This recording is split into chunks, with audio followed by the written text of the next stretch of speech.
உத்தரப்பிரதேச முதல்வரால புகழாரம் சூட்டப்பட்ட நபர் மேல பல வழக்குகள் நிலுவையில இருக்கா? அதிர்ச்சிய கிளப்பிருக்கு இப்படி ஒரு செய்தி.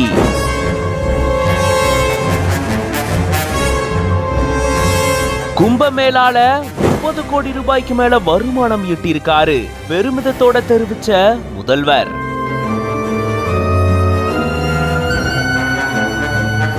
இவ்வளோ கோடி சம்பாதிச்ச இவருடைய குடும்பத்தார் மேல இவ்வளோ வழக்குகள் இருக்கா? இதனுடைய பின்னணி என்ன? விரிவா இந்த வீடியோல பார்க்கலாம். உத்தரப்பிரதேச மாநிலம் பிரயாக்ராஜ்ல மகா கும்பமேளா நடந்து முடிஞ்சிருக்கு. இந்த கும்பமேளால படகு ஓட்டியே 30 கோடி ரூபாய் சம்பாதிச்சதா சொல்லி உத்தரப்பிரதேச முதல்வரால பாராட்டப்பட்டவர் தான் பிண்டு மெஹ்ரா அப்படின்றவரு.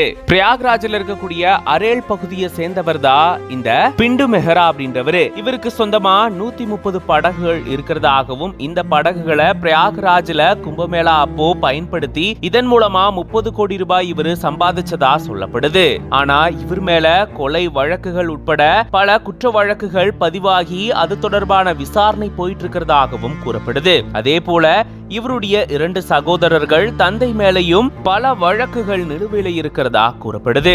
அதே போல இவருடைய மனைவியான சுக்லா தேவி அப்படின்றவங்களுக்கும் மகா கும்பமேளால பல கோடி ரூபாய் மதிப்பிலான டெண்டர்கள் கிடைச்சதா கூறப்படுது. பிண்டு மெஹ்ரா அப்படின்ற இவருடைய வருமானத்தை பத்தி தான் உத்தரப்பிரதேச முதல்வர் புகழாரம் சூட்டினதா கூறப்படக்கூடிய நிலையில முதல்வரால புகழப்பட்டவர் மேல இவ்வளோ வழக்குகள் இருக்கிறதா சொல்லி இப்போ ஒரு சர்ச்சை கிளம்பி இருக்கு. இது பத்தின உங்களோட கருத்துக்களை கமெண்ட்ஸ்ல சொல்லுங்க. மேலும் பல செய்திகளுக்கு பிஹைண்ட் உட்ஸ் பேஜை ஃபாலோ பண்ணிக்கோங்க.